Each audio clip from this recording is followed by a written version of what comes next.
On this episode, we head to Costa Rica, where Los Ticos have a huge playoff coming up in Qatar. This is the World of CONCACAF podcast.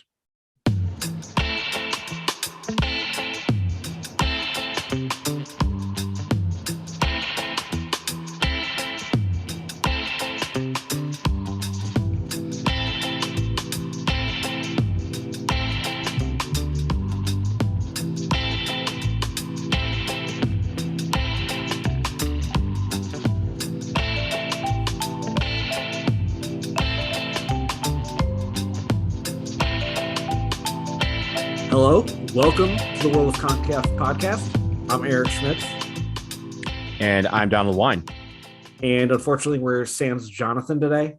He had some stuff come up, but we want to make sure that you get the hot CONCACAF content that you've been craving. We know it's been a couple weeks since we've put something out, and we got to get back to our roots. We got to start talking these CONCACAF countries. So we're going to do a laser focus episode. Donald, are you excited to really deep dive into Costa Rica?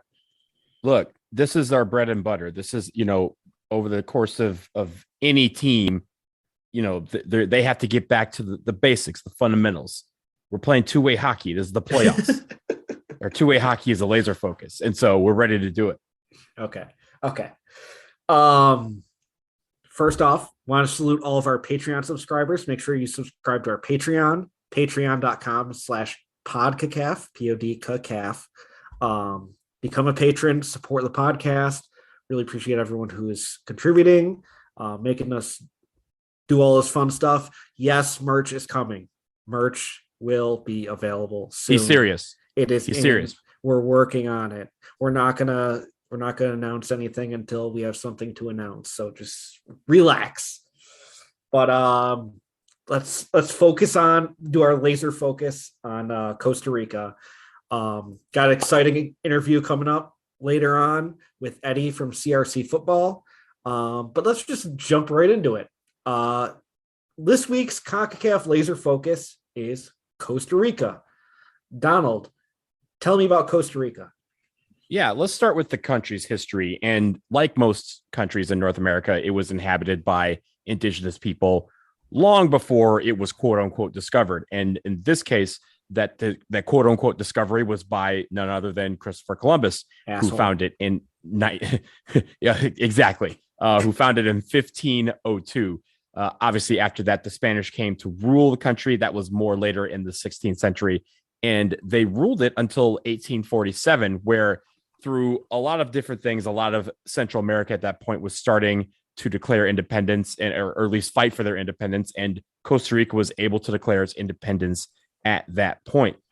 I say 1847, that's an important date because to this day, they have been a democratic country, and Costa Rica is Latin America's longest running democracy, which is pretty cool. Their capital and largest city is San Jose, a little over 2 million people in the metropolitan area for there. Obviously, the most dominant language there is Spanish, but there's some things you need to know about the languages in Costa Rica. Right now, there are 6 local indigenous languages that are still spoken today, which is remarkably, rare when it comes to any of these countries that have been colonized by Europeans over the course of time. Right now, they have 6 local indigenous languages: Meleku, Cabekar, Bribri, Guna, Guaymi, and Bugler. And I know I might have mispronounced those, and I apologize. But here's the other thing about Costa Rica that you may not know. What? Costa Rica has the largest French-speaking community in Central America, which I thought that would be, maybe like Haiti or something like that. I know Haiti's not in Central America, but I thought there'd be somewhere in the Americas that had more of a French-speaking community. But as Central American countries, which, as you know, are predominantly Spanish for the most part, French is spoken the most in Costa Rica. There's a reason for this. Costa Rica, until the 1900s, was a very diverse population: Americans, Germans, French, British, Lebanese, Syrian, Chinese, Polish, Italians, all came to Costa Rica after the independence to start businesses there. But in 1901, the president at that time, Ascension Esquivel Ibarra, closed immigration to all non-white immigration. Now, I say non-white immigration for a reason. Many Costa Ricans consider themselves to be white, or a white group designation that they call mestizo. So when you think about the demographics of Costa Rica, 83% of the population consider themselves either mestizo or white. And it's not white in the traditional, American or European sense. That is a designation that they use as kind of the dominant race, if you will, in the country, the ones that they were trying to, use to get into the country when immigration was happening in the 1800s. So there's a little bit on the demographics and the history of Costa Rica, but it's very fascinating that a country that you wouldn't think to be anything but homogenous is very much a diverse population. Yeah, it seems that way from looking into it. Donald, I did discover, do you know what Costa Rica means? Rich coast. Okay, so you do know what it means. I speak a little Spanish. I learned that. I mean, I'm saying that's something I picked up. So, little background, very typical yet atypical of like what Central America is. Obviously, we have that French influence that we don't see so much. Donald, I was there in March. You've been there before. Let's talk about Costa Rica. When were you there? Let me tell us about your trips there, and what you've experienced in the country. Let's get into what it's like in Costa Rica. Yeah, so it's great because I've been to three distinct parts of the country that I think are ones that everyone should be able to see. The first is San Jose. I was in San Jose / Alajuela for CONCACAF Champions League when DC United played Liga Deportiva Alajuelense down there, and their stadium is without a doubt one of the loudest experiences I've ever been a part of. And you think that both of us having been in the Azteca, which is 87,000 people, being in stadiums all around North America, football stadiums that are really loud, you think that would be it. This place seats like 18,000 people, but it's absolutely boisterous. The fans are on top of you. They love their team and they show it throughout the entire game. No quitting them. Really, really enjoyed my experience there, despite the fact that DC United ended up losing very badly. It had everything to do with the fans in the stands willing their team to victory. That's why Alajuela is so good. The second time I was there, I went for a wedding, but before that, the wedding was on the coast, Papagayo, which is a great peninsula on the Pacific side. Highly recommend it. But before that, we were able to spend some time in the volcano region in the center of the country, which is Arenal, a beautiful lake, Lake Arenal, which is just absolutely beautiful. Being able to climb the mountain, climb the volcano and kind of rappel off of it. It's still considered active, I want to say, but it hasn't been active in several thousands of years or something like that. But it's a great region, lots of great food there, and a beautiful resort that we were at. That basically the hot tubs that they have there are heated thermally by the volcano. So like basically the higher you go up, the hotter the hot tub is, because all of the, kind of trickles down the mountain. And as it does, it gets cooler. So that one was really fun to be a part of. But that week was just kind of a relaxing week that led to a wedding, which was a lot of fun. So highly recommend Costa Rica for everybody to go to. It's just, three distinct areas, but just really just everyone there. The people there are all great. And the food is great too. Oh yeah, absolutely. Yeah, I was down in San Jose for the U.S. Costa Rica game back in March. It is interesting that they tell you you're flying into San Jose and the airport's basically in Alajuela. My Uber driver was very specific about, oh, yes, we're in Alajuela. We're not in San Jose right now. I'm like, okay, got it. Also, interesting fact about Costa Rica right now, Uber is illegal there, but it works. So apparently they've got a Chinese app that is supposed to be like the rideshare app that everyone uses, like that's government approved. Government has not approved Uber, but the thing works. So when we landed at the airport, I went and booked a ride. Did not know anything about this. It's pretty much the thing where you travel to another country and you open up Uber. It's like, does this work or no? And everything popped up. Mhm. It's like, okay, they got over here. We're good. And they kept canceling my ride on me. And I was like trying to figure out where we're supposed to go. Turns out they kept canceling your ride because if they get caught picking up for Uber at the airport, they get like a ticket for it. So like if they don't get you like immediately, they're just gonna be like, nah, next time around. Mhm. And that was interesting. So you're basically they tell you to sit in the front seat so it looks like you're like a relative or something like that. It's like, oh It's yeah, the old Lyft. It's the old Lyft mentality. yeah, You yeah. know, Lyft did that where they're like, "Oh, we're not an Uber. It's like your friend picking you up from the airport, and you were supposed to fist bump them when you got into the ride." And that was their way of saying, "No, we're not a rideshare company. It's just too, it's just me picking up my friend at the airport. No big deal. We're just friends. We're just buddies, right? Jim, yeah, cool, Jim." And now they're a rideshare company like everybody else. Yeah. So now, when you were in San Jose, did you stay like downtown San Jose, or were you on the outskirts? 'Cause when I was there, we stayed like kind of out on the outskirts, like kind of closer towards the airport.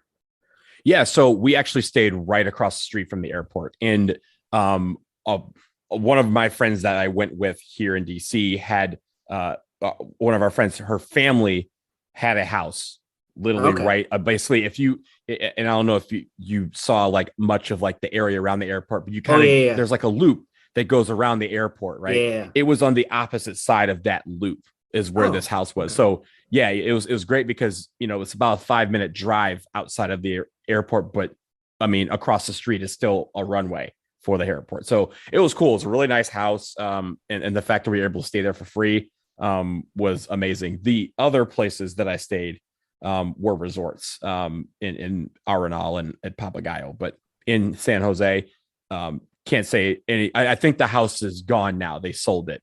So unfortunately that is not available for us anymore. But yeah, it was really cool because we were able to kind of live like Costa Ricans live in a house. Yeah, you got the authentic experience. Yes, absolutely. Authentic Yeah, food too. yeah. We were at a Sheridan, like on the outskirts of town, which also had a casino. And the casino, first of all, casino had a sports book, so it was great that I was able to place bets. Did not go great with the bets that I placed, but it was cool. Like you had like a legit sports book, couldn't bet on anything. It's like you had all the apps working. Like it was great. Also interesting about the Costa Rica casino.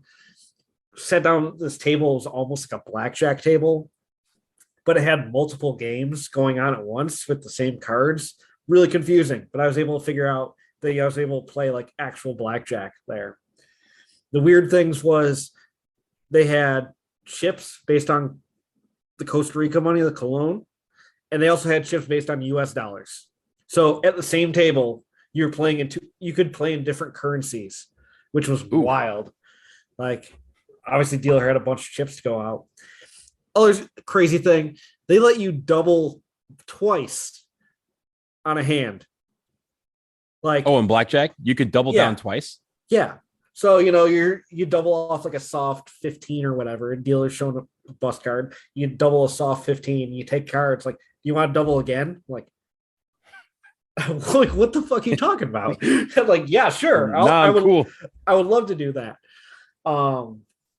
Yeah, I I love the casinos in some of these countries. Just very, very unique. I was gonna say the game you said there's a bunch of cards. If Yeah. there's multiple card games going on at the same time, you know the drill. Just like when you're dizzy, you focus on the middle. That's what Oh you gotta yeah, yeah. No, but there's like some rummy game. It was weird, and of course, I don't speak enough Spanish to understand anything that's going on around me. Um, yeah. So the casinos are interesting. Also interesting is the food. What food? What do you remember eating there that was like, oh, this is what I'm gonna remember Costa Rica by? Yeah. So there's a few things. I think first of all you got to talk about the national dish, which is gallo pinto. It's kind of like a mixture of rice and beans and sautéed vegetables, kind of cooked together. It's served mostly for breakfast, but I don't know if you had it at the hotel. But it's something that you can have throughout the day, but it's really served around breakfast time. So that was the main dish. Pozole is a great one. It's like a Costa Rican stew made from pork and a bunch of other stuff in there. They're patacones, which is kind of like Costa Rican tostones, which are kind of smashed plantains that are fried. But what they do is instead of just like eating them or putting hot sauce on them, they use it kind of like as a tortilla to put some stuff on there. And then finally, I think the one thing that's interesting is their empanadas were pretty good. I mean, they're not empanadas that, if you think about like the great empanadas of Latin America, Costa Rica is not one that comes up often, but they were pretty good. I mean, I can't comment on food. One, our friend Vish was who I traveled with for this trip. Asshole got me sick, so like I was not in position to be trying things, but I did have some very good local food at a local KFC. Fantastic. The Central American KFC, it's unmistakable. You can't say anything bad about it. The one interesting thing I did have is that in downtown San Jose, there's like a central market. Highly recommend. Like the vibes are just immense in downtown San Jose. The central market, old building, like every kind of shop that you could possibly imagine, but like you walk in, it's like, yes, this is the type of place I wanted to be. There was a very famous like ice cream shop that they had there that we sampled some of the ice cream there. It was like a cinnamon flavored. It's very, very unique. I was okay with it, but very, very unique. So that's something definitely I would recommend if you go, is to try that. But yeah, San Jose is a cool ass city. There's a central market. We walked downtown through the park over to the stadium for the game. Just really cool. Did see the cops roll up on some street vendors. Got to see that in action. It was. Did you get to sample some of the local bebidas? I had Mas bebidas. Actually, I didn't have too many. As I said, I was sick, so like I didn't really try. I didn't really drink too much, but yeah, it was solid. Yeah, so San Jose is cool, but we're here to talk about the soccer, and I talked about going to the stadium. I went to the qualifier there. We kind of know what happened to this point, but let's kind of focus in on the soccer. So soccer in Costa Rica, they've got, as with many of these countries, they've got like a good league system. The men's side, there's 3 divisions. On the women's side, there's a main division now. That game is growing. Right now, we're just hitting the end of the Primera Division's season. We'll actually talk about that more coming up in our Let's Get a Bucket segment. Let you know where things are at with that. But they have promotion relegation through the 3 leagues.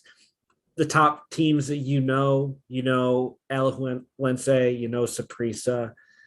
You've probably heard of Herediano.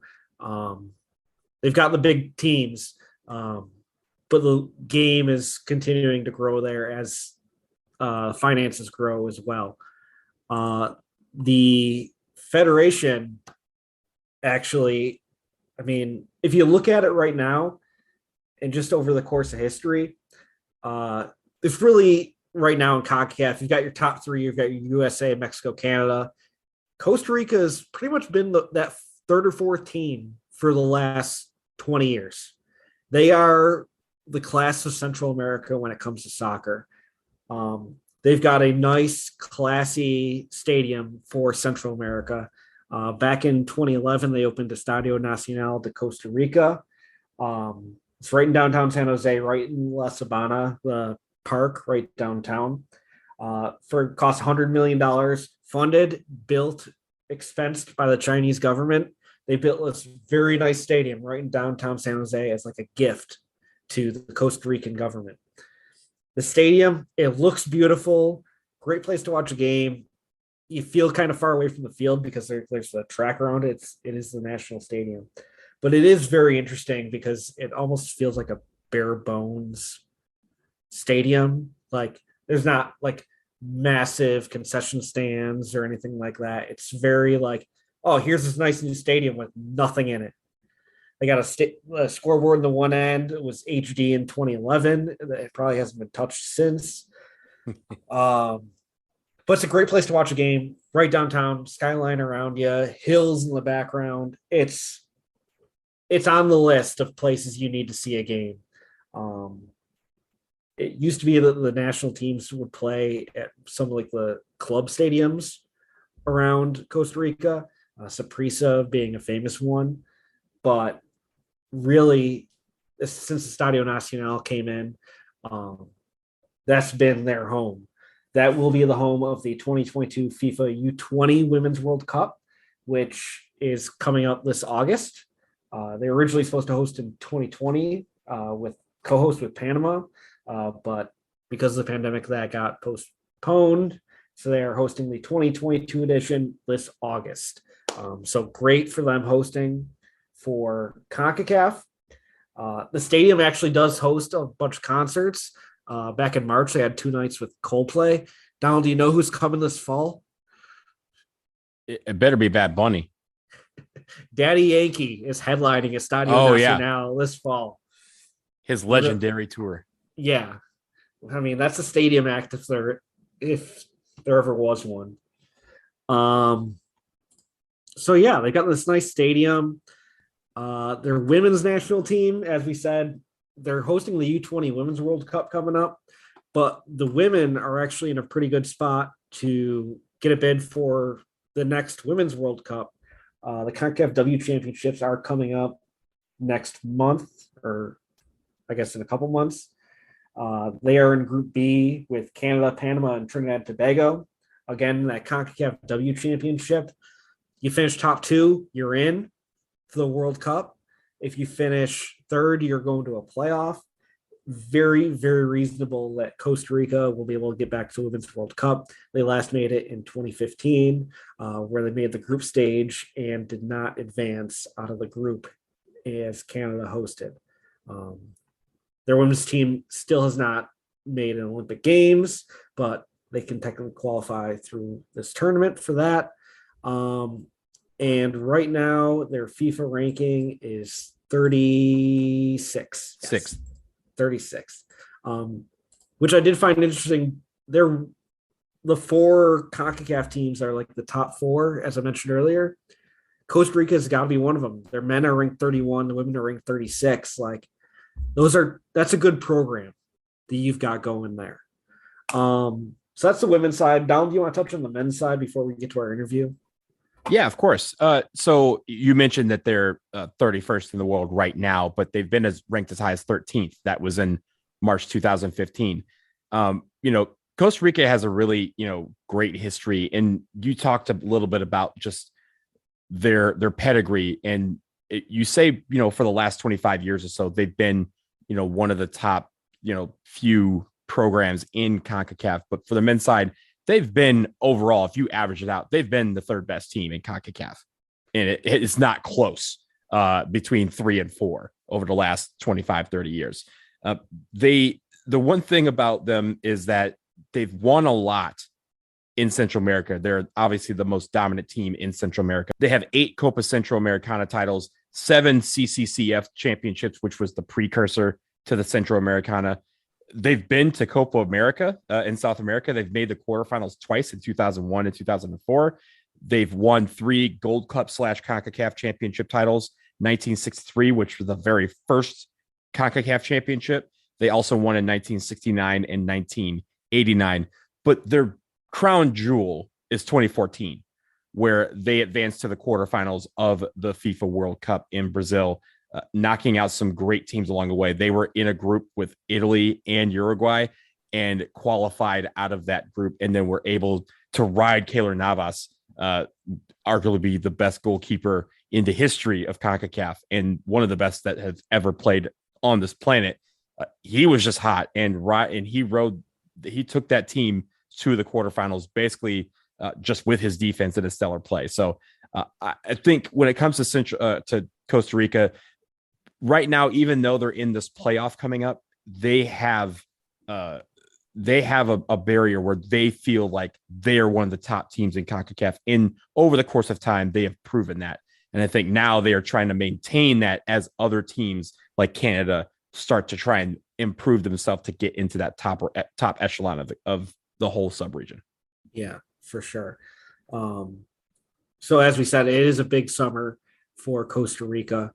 They've got the World Cup playoff against New Zealand coming up in Qatar. We've given you some insight into what soccer's like in Costa Rica, but I think it's important for us to talk to someone who knows more than us. And we're going to do that next. We're going to take a quick break.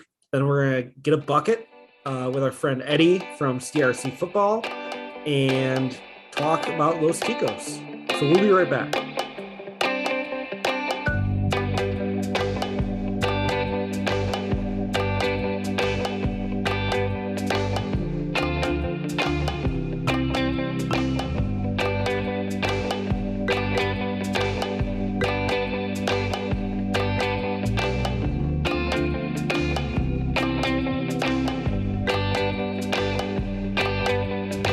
All right, welcome back. We've got a very special guest on the podcast today for our Let's Get a Bucket segment. You may know him on Twitter as @CRC Football. We are very grateful to be joined by Eddie, who runs the CRC Football account and is an expert in all things Costa Rica soccer. Eddie, welcome to the podcast. Hey guys, thanks a lot for having me. Now, there's a lot going on, especially in Costa Rica right now, so we definitely want to get to that right off the bat. The domestic season is just wrapping up in Costa Rica. What's the status? What's going on in that top division right now? So it has been a crazy season overall, because what the league has done in unison with the national team is for every World Cup qualifying window, they would take about a 2-week pause even before the window started. So that really dipped into the calendar and the fixtures themselves, and it kind of backlogged everything. So after this last window in March, or going into April, where everything was pretty much done, basically half the season still needed to be played. So the league has been going on about every 3 days for about 11 match days since then. So it's been pretty backed up, and today was essentially the last day for it. Everybody played the 22nd fixture, with the exception of, which is the most important part, is Saprissa and Grecia, who were supposed to play in Grecia, but a thunderstorm kind of stopped the game in the 40th minute. If Saprissa wins, they're in, and they finish 4th, and they would play their biggest rival in Costa Rica, Alajuela, and it would set up a semifinal for the Clásico Nacional, which is pretty big in Costa Rica. And the only reason why Saprissa controls their own destiny, and this is what I love about Costa Rica, is because San Carlos, who right now is holding the 4th spot, having won today, they would also own basically a goal differential tiebreaker, but they played Alajuela way back in the season, and they had a U23 manager who got sent off, but was also on the bench for the first division game, but he was sent off, so he shouldn't have been there. So because of administrative reasons, that game turned into a forfeit that they lost points on, went to Alajuela, and they lost all tiebreakers. So now Saprissa control their own destiny because of this kind of mess around. So it's just the kind of stuff that, like I said, it's CONCACAF. It's the first division in Costa Rica. It's wild. But ultimately, one of the biggest names in Costa Rica still control their own destiny. They know that they need to win tomorrow. A draw is not good enough. If they draw, they're out, which would be a huge huge letdown for them. So they know that they need 3 points tomorrow. So tomorrow, 1 p.m. Eastern time, they'll finish the last 60 minutes of the game, and we'll find out how things shake out in the top 4. Wow. Now, everyone who follows CONCACAF club soccer, the Champions League, typically you see the same names come up. Who are the historic big teams in Costa Rica? And how would you define like the gap between them and the rest of the top division? Yeah, that's kind of the sad part about the league structure itself. So everybody knows Saprissa. That's the biggest name in all of Central America, not even just in Costa Rica. They have the most titles for a Central American country. They're the ones that finished 3rd in a FIFA Club World Cup, losing to Liverpool in the semifinal. That's kind of like the historic run. Their biggest rival in Costa Rica is Alajuelense, and that's where Brian Reese comes from. That's where some of the other big names in the region come from. And then basically from there, it's perceived that the drop off is significant. The third team in the country is Herediano. However, in terms of results, in terms of championships and titles, Heredia is probably the biggest team in Costa Rica in the last decade.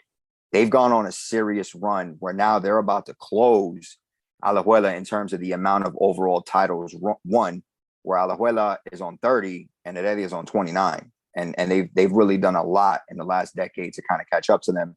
And honestly, I kind of favor them to kind of repeat as champions for this season as well. So it's in terms of what people perceive, those are the two biggest names. But Heredia on the field themselves, they've done a really good job of representing themselves. From there, that's really where the drop-off comes into play. So Cartagines is perceived to be one of the biggest names. They haven't won a title since World War II. Celedon is another big region in Costa Rica. They won one title on kind of a fluky run in 2017, but other than that, it's been nothing else. And then it's really been a lot of these random teams that have popped up from other teams that get contracted and new teams come in.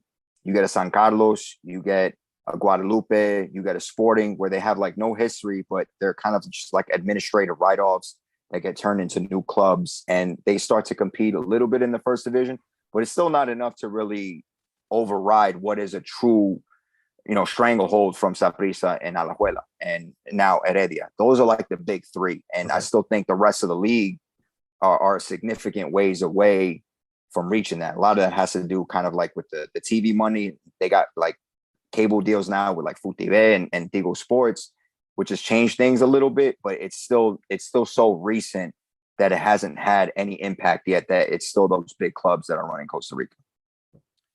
Eddie, I've had a chance to go to a Champions League match, CONCACAF Champions League, when my team played down at Alajuela. And being in that stadium, which, as you know, is just a small tin box, but honestly was one of the loudest atmospheres I've ever been a part of in any region. Talk to us about what the atmosphere is like at these games, because I can barely describe what it is, but you just feel that passion. At least I did. What is it like every single week in this league? Yeah, every single week is difficult, right? So in terms of, if Alajuela is playing Chicaral, you're not going to get the same environment that you're going to get when they're playing Cartagines, Heredia, and Saprissa, something like that, right? It needs to be a moment. Look, I'm a Tico. We're fickle people in general. We're very hit or miss. If something is kind of the flavor of the month, we'll go all in a little bit. But in terms of like the real diehard, it's very difficult to see people kind of go all in. Like I was in Costa Rica for this last World Cup qualifying window, and I stayed to watch a lot of the league games because that's what I really wanted to do. And, I went to a Wednesday night game between Saprissa and Grecia. And for me, as a fanatic, like I love those matchups, but La Cueva overall, pretty empty. Think about it. Like the jokes that the Red Bulls get, that's everyday living if it's not a big game in Costa Rica, right? So it's not something where like the passion is there, but you're not going to see it in the stadiums every day. And that kind of goes back to the fickleness that I talked about. But when we were previewing basically the USA Costa Rica game that ultimately meant nothing, it had like a little bit of a glorified friendly to it. A lot of the things that I was getting from some of the US people that were covering, like I was on with, I'm going to name drop here, but like Brian Dunseth and Tony Miola, I was on their show on Sirius XM. And it was kind of this sense where, well, you know what? We should be able to win this game because it really doesn't mean anything to you guys. You guys don't care. And it's like, hold on, time out. We still care. And when you play in Costa Rica, it's different. In Honduras, you get the grass. In El Salvador, you get the heat. In Mexico, you get the altitude. Yeah. But in Costa Rica, it's good playing conditions. Stadium is pretty modern. The grass is well kept. It's well watered. What you're getting is it's an ambiance. It's the way the stadiums are built, with the exception of Estadio Nacional now, but for the most part, they're very intimate. They're very on top of you, and just we as a people, when we're there, we're all in. And it goes back to the Pura Vida slogan that we live by. It's just pure life. We're there for a moment. It's an ambiance, it's an environment, and it's very difficult for teams to kind of overcome. They get taken aback a little bit, like, wow, like I didn't expect all this. And then you're kind of playing through it, and you just feel us on top of you. And I think that's what separates us from other Central American clubs, where it's not something tangible that you can touch in terms of what you feel when you play in Costa Rica. It really does feel intangible. It's a presence. Yeah.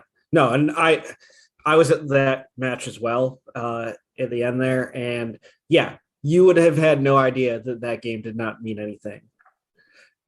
I mean, there were still the scenarios out there, like it still meant something, but like very little though, right? In spirit, everyone, like as a US fan, the talk was, oh, this is the best chance we've ever had to get a result here. And it's like, yeah, I heard that a lot. Actually. After 90 minutes, there's like, yeah, there's no chance we're getting a result out of this.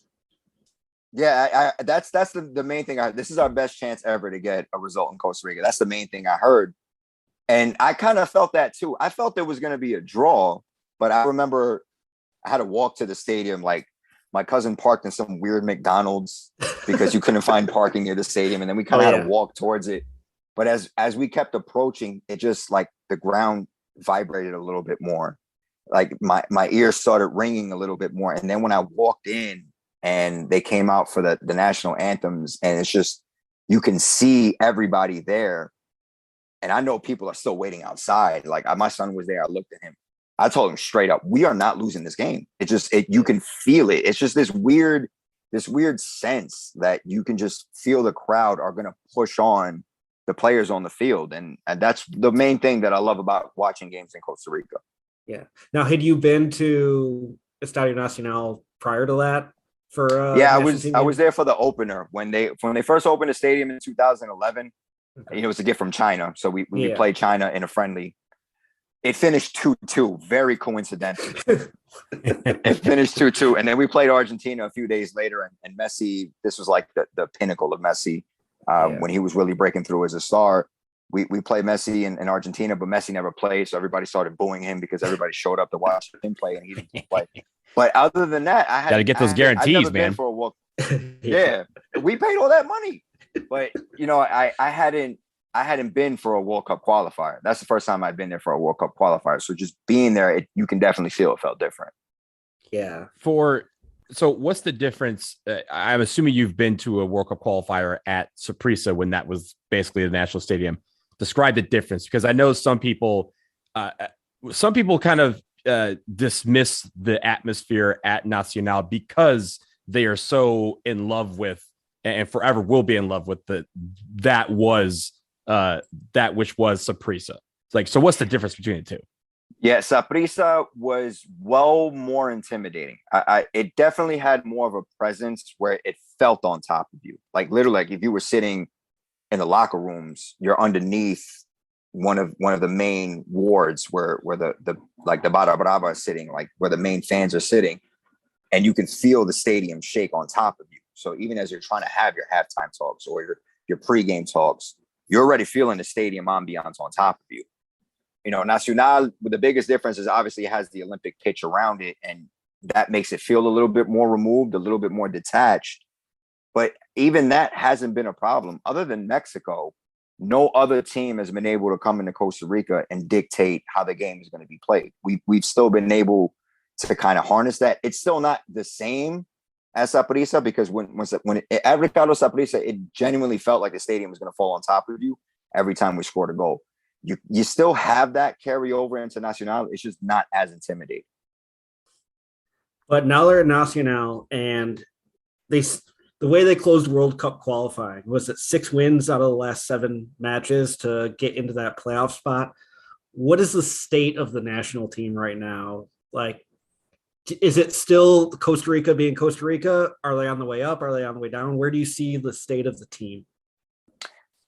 I think it's really going to depend on what happens after this World Cup. Like, look, Luis Fernando Suarez did a great job. Ultimately, he was hired because he's a proven manager that can get results. He did it with Honduras. He did it with Ecuador.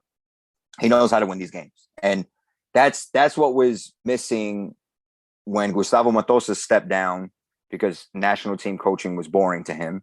And then Ronald Gonzalez stepped in. He wasn't really qualified for the job. Like the talent and the player pool was there, but the results weren't. And we went, I think it was 13 months without actually winning a game. And that's why Suarez stepped in, because he's a proven commodity that can get results. The biggest issue, though, is that first the Suarez hire took a little bit too long to take place. And that's why the first 6 games, there was a huge drop off in terms of what you saw when we closed the window out, is because he was still trying to figure out who actually belonged on the national team. After the USA loss, the 2-1 loss, where we called up Saborio, where we called up Christian Bolaños, 39-year-old, a 37-year-old, Pipo Gonzalez was getting a call up. Like, these are legacy names. And I love them, and they did a lot for the national team, but they have no business playing at this level. It was time for the next generation.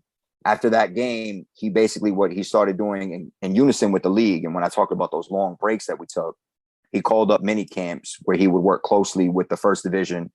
And with all these players on break, he would run mini camps. He would get to kind of ingratiate himself with the player pool a little bit. And that's when he started to call on a lot of these young guys that he would identify at these camps. Houston Salas has a big performance in Mexico.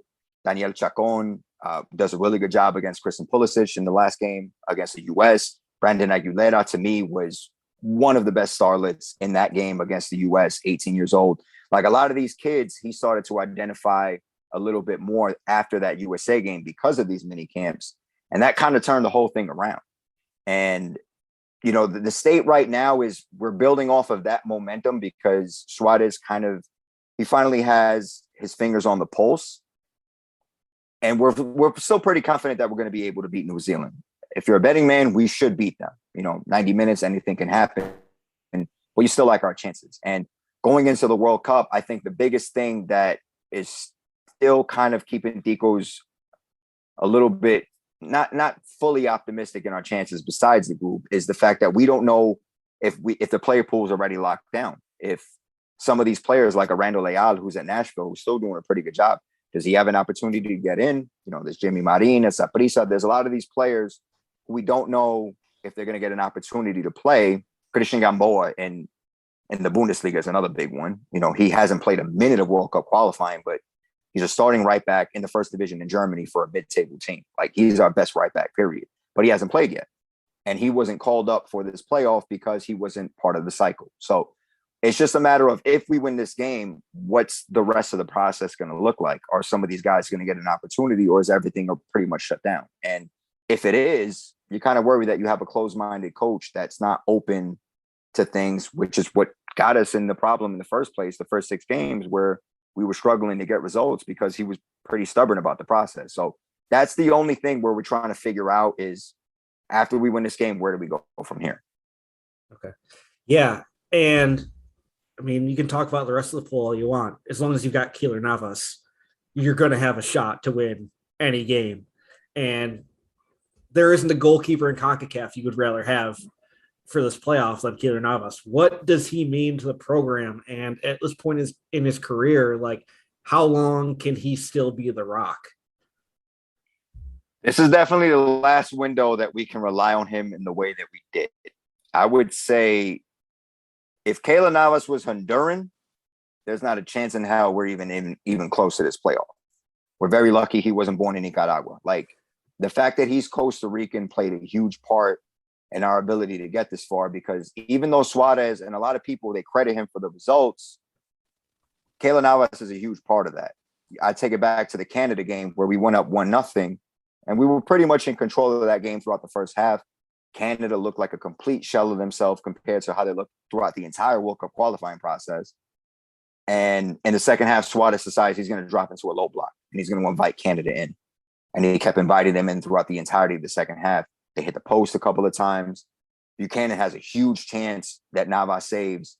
And it's just moments like that, a way to Honduras, where Navas just keeps making these saves that no other goalkeeper in this region, maybe not even another goalkeeper in the world, is going to keep us in there. And we're very fortunate to have somebody as legendary as him. To me, he's still the best player in CONCACAF now. And to me, he's the best player in CONCACAF history, the most underrated player. And to me, if in all honesty, if he was Portuguese, if he was French, if he was Brazilian, he never would have left Madrid. Madrid never would have let him go. The fact that he's Costa Rican, I think, is held against him. And the fact that he's been able to accomplish, especially on the European side of club football, that he's been able to accomplish as much as he has, being Costa Rican, it speaks even more volumes to his greatness. As a Real Madrid fan, I can tell you exactly what you said is correct. The fact that he was Costa Rican is the reason why he's no longer at Madrid, and that he's not revered as one of the greatest goalkeepers that ever lived. Having said that, right, like if he is not injured in that first half of the game against the United States in Columbus, Costa Rica is probably in the World Cup and the United States are in this playoff, if you think about it, because we get a win off the second inning. So my question is this. You talk about this, the last window for him, where you can theoretically rely on him being the guy. Who is the guy after the guy? Who is the guy lined up behind? We've seen Moreira at times, but who is there someone budding that CONCACAF fans need to say, hey, the future of goalkeeping in Costa Rica is still bright because we have this guy? Yeah, there's two. So first of all, Moreira, I don't ever want to see him on the national team ever again. Like the dude in the own goal, it's not even bad enough that he had the own goal against the U.S. in the second half. He's responsible for the goal that Canada had the game after that. And then Keylor Navas had to finally come back in. So I never want to see that dude again. There's two kids that I really like. And oddly enough, one is attached to Moreira at Alajuelense. So Moreira is the goalkeeper for Alajuela. And for the most of the season, he's been their number one goalkeeper. But he started the season on a suspension based off of his red card last season, where Alajuela lost to Saprissa in the semifinal. So the season starts with this player called Miguel Ahu, who was on loan at Jicaral the year before. Young kid, very acrobatic, kind of a little bit more of an aesthetic goalkeeper where you think like, bro, you're just doing these saves for aesthetics. You don't really need to dive that far, but he's just a physical specimen. And I think Moreira again got sent off a couple of games ago, and Ahu had to step in for him and reminded people from the beginning of the season, like, oh, wow, this kid is really good. And I feel like that's one name. Another name is Sequeira. I think it's Patrick Sequeira, who's in Spain. It's in the third division. He was on loan at Celta Vigo, and he got called up for the first team for a little bit. Never actually got first team for Celta Vigo themselves, but played a lot with their B team. And that's another name, about 21 years old, that we look at as the future. I don't think there's anybody in about the 24 to 28 age range that I would want to give that helm to. So as much as I say that Keylor Navas is the guy for the immediate future, I still think that he has one more World Cup in him. I just don't think that we can rely on him in the fashion that we did. I would like to see him come back for 2026, assuming that we get there, and start to watch guys like Ahu, like Sequeira, get the opportunity to kind of learn under him and eventually take that over when they're hitting 24, 25 years old, because these kids are still very young. They're still, I don't even think they can buy a beer yet, to be perfectly honest, in the United States. So there's still a ways to go for them, but those are two names that I'm personally very excited about. Yeah. So it sounds like there are some options down the line, but let's kind of focus on the here and now. The roster just got dropped for the camp leading up to June. You got the two Nations League games, and then they head to Qatar for the playoff against New Zealand. What are your thoughts on the group that they called in? Is there a guy that you're like, why the hell is he still getting called in? Is there a guy it's like, why the hell isn't this guy getting called in? Like, what's the roster look like for these important games? Keisha Fuller is one name that I still struggle with. He's a right back that most of this region has been they've had favorable matchups against him, and he's proven that time in and time out. He gets another call up, and the right back that's going to start over him is Ricardo Blanco from Saprissa, which oddly enough, a lot of people call him Richard White. It's this weird translation thing, but he's the guy that's going to basically start over him. But I look at a guy like Keisha Fuller getting a call up and Christian Gamboa being left out, and I get it. Fuller's been in the process. He's just not good enough, and Gamboa is a guy that plays at a high level. He's had to miss some of these World Cup qualifiers due to injury. He got COVID when we finally thought he was going to be called in. It's just been a bad spell. So to call Fuller in and not call in Gamboa, it's not one that I agree with. You know, we call in this guy, Alan Guevara from Cartagines. He's 33 years old. He hasn't been with the national team for 9 years, but he gets a call up because he's been playing relatively well, but he's playing alongside a 22-year-old Ronaldo Araya, who is better than him. plays the exact same position essentially. Guevara plays a little bit wider on the left, inverted, so they can kind of play as double tens in this weird system that Cartago plays. But 11 years younger, has the same national team experience, which is none, as Guevara, and is a better player. And I just don't understand why somebody like him doesn't get an opportunity. So there's still some young guys that I would like to see get called in that haven't had their opportunity. And I think when you see what we put out against the U.S. in that last game of World Cup qualifying, that there are some young guys that should get the opportunity, because this is what we've needed the entire time. A lot of people, when they think of Costa Rica, they think of 2014.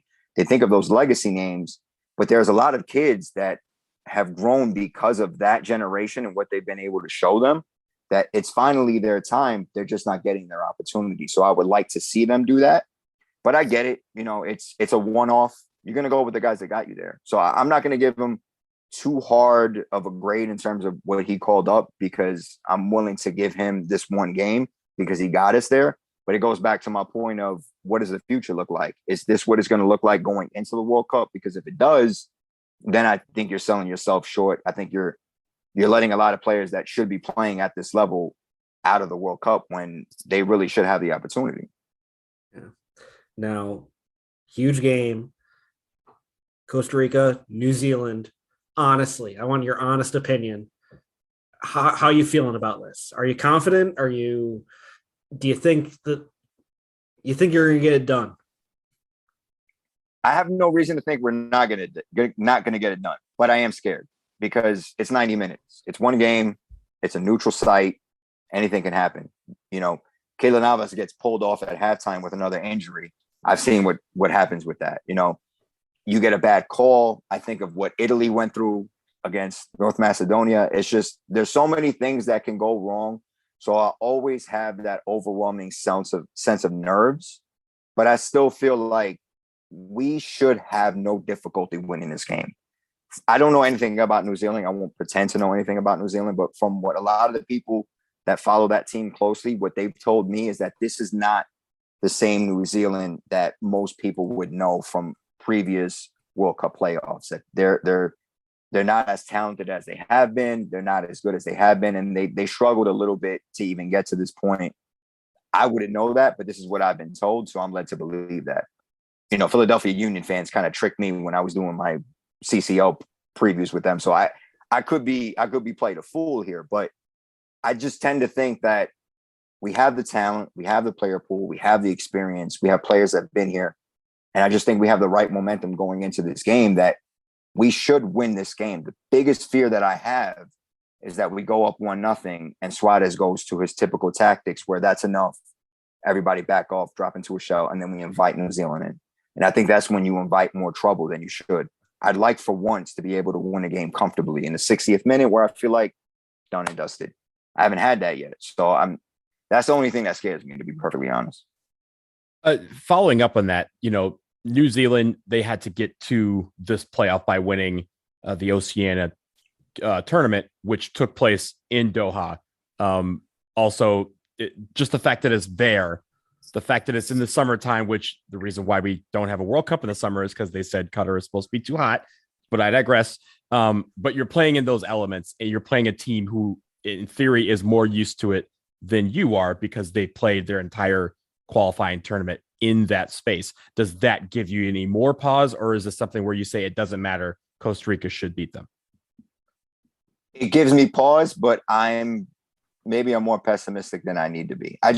I don't want to take anything for granted. You know, 2010 hurt, man. I'm not going to lie. Bornstein, like I still carry those scars. Like I still feel that we should win it. And when you look at it on paper, there's no reason why we shouldn't, but games aren't played on paper. They're played in television. So, you know, there's a myriad of reasons why we don't end up winning this game. And I still feel like if I had to go on DraftKings tomorrow, once they open it up, whatever odds they give me, I'm gonna take it. But there's still little things, right? You never know, man. That's what I love about this game is that you honestly, you can preview it perfectly. You can bring down the tactics as perfectly as you want. There are so many things that can just completely change the nature of a game. So I don't want to sound overconfident or cocky. We should win. I will say that. And I do think we will. I'm just not going to go as far as saying that we are. You know what I mean? Well, we didn't want to bring up Jonathan Bornstein, but you brought him up, so leaving that on you. Really appreciate you taking the time. Now, your Twitter account, what kind of convinced you to like be like the voice of Costa Rican soccer? Like, what's your kind of motivation for all the coverage you've been doing? So I used to work as an Opta analyst in the MLS digital offices back when Opta and MLS had a really good partnership together. There were different companies, but we operated mainly in the MLS digital offices, and then we had our own little office, another place in Manhattan. But I worked very closely with MLS and do analysis for Liga MX, and I followed those leagues very closely. And I also wrote for Bleach Report for a little bit. I covered MLS, I covered Liga MX. So those were the two leagues that I knew a lot about based off of work. And, then, Opta ended up sending our work to I think it was Uruguay or Portugal. I forgot. So I was out of a job. But there was a lot that I learned in becoming a senior analyst for Opta, and just in terms of how we analyze games and the data that we collected. And then on top of that, I was a coach. So I kind of started to merge the two a little bit. And I started realizing more and more as we approached the 2018 World Cup qualifying cycle that a lot of the narratives about Costa Rica were based off of 2014. And there were things that I was noticing that weren't being brought up. And it started to bother me a little bit that a lot of the people that were talking about Costa Rica, they were holding on to narrative-based conversations as opposed to what was actually happening. So I just wanted to start the conversation little by little. And then the more passionate I grew about it, the more, I guess, kind of in tune I became. So now to the point where I'm just obsessed with it, where I follow every second of the domestic league. I analyze every player. I grade them. I give them star ratings. I've been in touch with, different MLS coaches when they ask me about, different players that they're scouting, that they're playing against. I've may or may not have helped an MLS coach beat a team in Costa Rica in Champions League based off of some of the analysis that I've given them. And it's just like little by little, it's become kind of like a part-time side hustle hobby thing into just a full-blown passion. And I kind of wanted to merge everything that I've done in my experience with Opta and Bleach Report and how I covered different leagues and just give a voice to Costa Rica, because this is my national team. This is my country. This is my football. And I felt like we were very well underrepresented. And if we want to be a team that's really going to push in CONCACAF and, Mexico and US and all these big countries know about us, there needs to be somebody that really needs to tell people what's going on. And I didn't feel like we were being represented well enough. So I wanted to step in and be that voice. So it took a lot of time. It took a lot of patience, a lot of growing, a lot of learning, a lot of mistakes. But ultimately, CRC football was birthed out of me being frustrated by hearing other people talk about Costa Rica. Well, you're doing a great job with it. Again, if you're listening, you got to be following at CRC Football, FUTBOL on Twitter. You have an Instagram too, I saw. Yeah. So make sure you follow him on Instagram as well.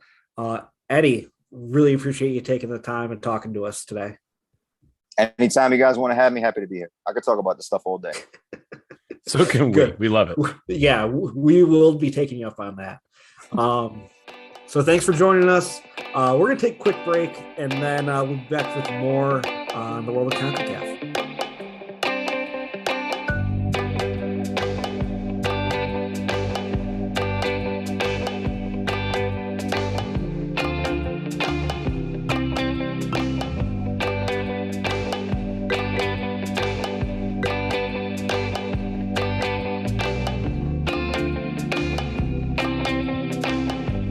All right, we want to thank Eddie for coming on.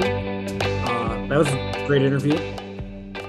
I agree. And honestly, there was something that he said at the end. He basically said this: frustration can be the source for motivation. Like, that's Eddie. Like, he didn't like the coverage on Costa Rican football, so he took matters into his own hands. That's kind of how this started. Like, we didn't feel like, people were really learning much about the CONCACAF teams outside of the big, couple of teams.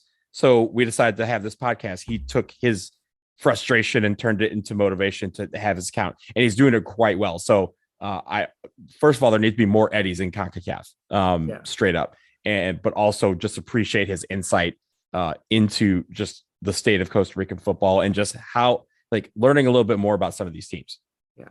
Listen, nobody want to talk about all the dumb shit that happens in CONCACAF. We had to step up and bring that to the people. We got to put it on wax, The streets wanted it. We gave it to them. Yeah. So because we're here to talk about dumb shit in CONCACAF, it's time for real team or fake team. It's a great segue there.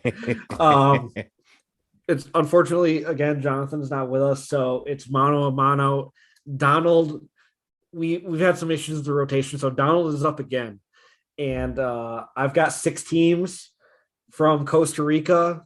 Donald's got to tell me if they're real or fake. I do want to say, Donald, the bar is very low for you right now because you got 1 last week. You're coming off. I'm not saying a thing right now. I'm just gonna see what happens. Okay. I learned from last time. All right. So we got 6 teams, and Donald, the game's on. All right. First team. Bajo Los Molinos. Bajo what? Los Molinos.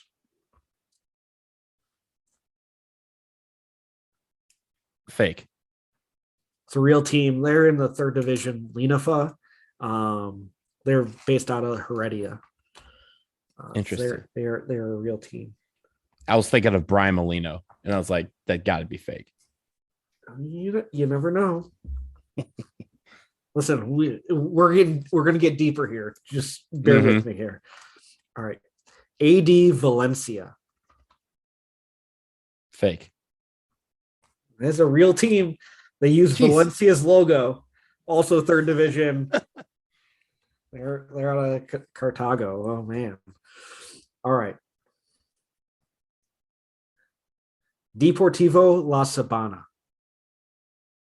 How do you spell Sabana? Sabana. We'll go real team. Is that fake? They're fake. La Sabana is the park in the middle of San Jose that the stadium's in.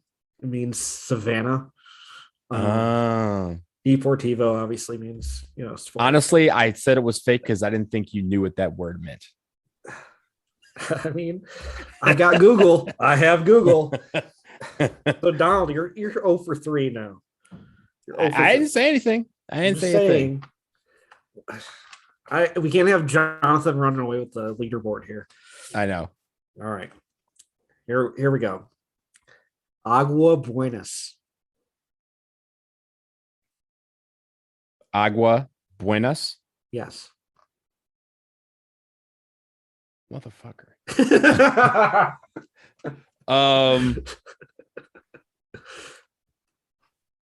I'm just gonna stick with fake.